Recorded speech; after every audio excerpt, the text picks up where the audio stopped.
lasing sa museong di naluluma. Inipinig kong ginto ang... Sa video na to guys, samahan nyo kami. Magpapagupit kami ng jowa ko. Hindi pa daw kasi pwede yung gupit niya. Medyo mahaba pa kasi. Akalain mo yun, ang bilis ng panahon. Dati, ang haba ng buhok niya. Ngayon, sabay na kami magpapagupit. Okay lang yung guys, required kasi sa school nila. Tapos dito guys, habang papunta kami sa barbershop, nagsa-sound trip kami.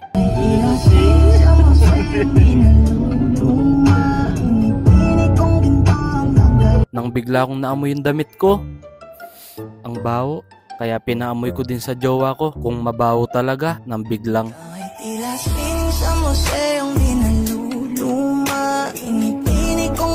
Ang landi! Paminsan-minsan guys, pakiligin nyo yung jowa nyo kahit sa simpleng paraan lang. Dami mo naman alam? Sorry po. Fast forward tayo guys, nandito na pala kami. Kaso mukhang maraming nakapila.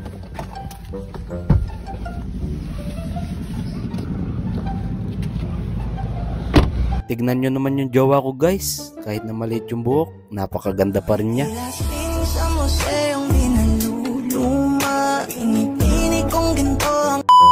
Marami palang nakapila sa loob, kaya pumila na kami dito sa labas. Lagi kasi marami nagpapagupit dito. At yun, habang naghihintay kami, pinapanood namin tong Lolo and the Kid. Balita ko, nakakayak daw to. Fast forward tayo guys, pinapasok na nga kami dito. Tapos, nagpapakyut yung jowa ko. At eto nga pala yung barbero namin guys, si Boss Jude. Kahit anong gupit guys, alam niyan. Tapos dito guys, may sinasuggest akong gupit sa jowa ko.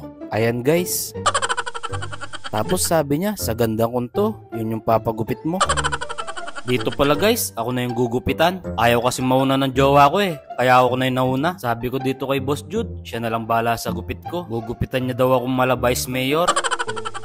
Dito guys, inuumpisaan niya na. Tapos sabi ko sa kanya, isasama ko siya sa vlog ko. Biglang nahiya, mahihayin talaga tong taon to. Kaya bilisan na lang natin ng konti. Fast forward tayo guys, tignan nyo naman yung gupit niya. Pulidong pulido talaga. Di na ako mukhang Vice Mayor, mukha na akong Mayor. Tapos dito guys, pinalagyan ko na pala ng dahanan ng kuto. Naaawa na din kasi ako sa mga kuto ko. Baka maligaw sila sa ulo ko. Kaya yun, ako na yung nag-adjust. Pinalagyan ko na sila ng daan.